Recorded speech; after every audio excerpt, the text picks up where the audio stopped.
महायुती सरकारकडून महिलांसाठी सुरू करण्यात आलेल्या लाडकी बहीण योजनेअंतर्गत पात्र लाभार्थी महिलांना दरमहा 1500 रुपये दिले जातात।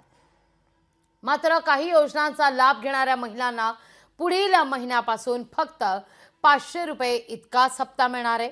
यावर ठाकरेंच्या शिवसेनेचे खासदार संजय राऊत यांनी टीका केली आहे। लाडक्या बहिणींच्या मतांची किंमत 500 रुपयांवर आली आहे, उद्या शून्यावर येईल असं राऊत म्हणतात। तर अजित पवार निधी देत नाहीत अशी तक्रारही शिंदेंनी शहांकडे केल्याचं राऊतांचं म्हणणं आहे। राज्याच्या आर्थिक स्थितीमुळे अजितदादा सुद्धा सध्या चिंतेत आहेत असं राऊत स्पष्टच करतायत। पाहूया। ज्या लाडका बहिणींकडून 1500 रुपयांच्या बदल्यात मतं विकत घेतली तर त्या मतांची किंमत आता 500 वरती आलेली आहे, उद्या ती शून्यावरती येईल। या राज्याची आर्थिक शिस्त पूर्णपणे बिघडली। मिस्टर अजित पवार हे जरी बोलत नसले तरी त्यांना सुद्धा त्या चिंतेने ग्रासलेले आहे। अमित शहा यांच्याकडे तक्रार केली, कोणी केली? एकनाथ शिंदे यांनी। अजित पवार आमच्या फायली आणि आम्हाला निधी दे, आमच्या फायली मंजूर करत नाही। अमित शहाने याच्यावरती एकनाथ शिंदेला काय उत्तर दिलं हे माझ्याकडे काय म्हणाले ते जर लोकांसमोर आलं तर मला असं वाटतं की या राज्याचं चित्र स्पष्ट होईल। 1,500 ऐवजी 500 रुपये देत असताना यांच्या दूरदृष्टीची कीव यावी लागते, यांच्या विचाराची कीव करावीशी वाटते।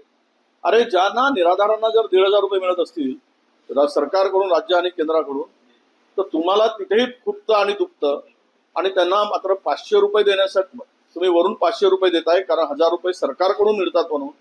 हे फार दुर्दैव आहे। म्हणजे मतासाठी त्यावेळेस सरसकट निर्णय घेतले, मतं घेतली आणि आता मात्र यांची या योजना गुंडाळण्यासाठी किंवा तिजोरीवरचा ताण कमी करण्यासाठी अशा प्रकारच्या क्लुप्त्या लढवणं हे निंदनीय आहे असं मी मानतो। या योजनेच्या बद्दलचं जे काही मत आम्ही त्या काळात मांडलेलं होतं की लाडक्या बहिणीला आमिष दाखवून तिचे मतं घेण्याचा या सरकारचा प्रयत्न आहे, ती गोष्ट आता सत्य निघालेली आहे। 1500च्या जागी 2100 रुपये देण्याचा निवडणुकीमध्ये यांनी शब्द दिलेला होता, त्या पद्धतीने जाहीरनाम्यामध्ये सांगितलं होतं, पण आता 500 रुपये देण्याचा निर्णय हे सरकार करते आहे। म्हणजे लाडक्या बहिणीला फसवण्याचं पाप या लोकांनी केलं। आता लाडक्या बहिणीचा शाप या सरकारला लागल्याशिवाय राहणार नाही। लोकशाही मराठी ऐका, पहा, जागरूक रहा।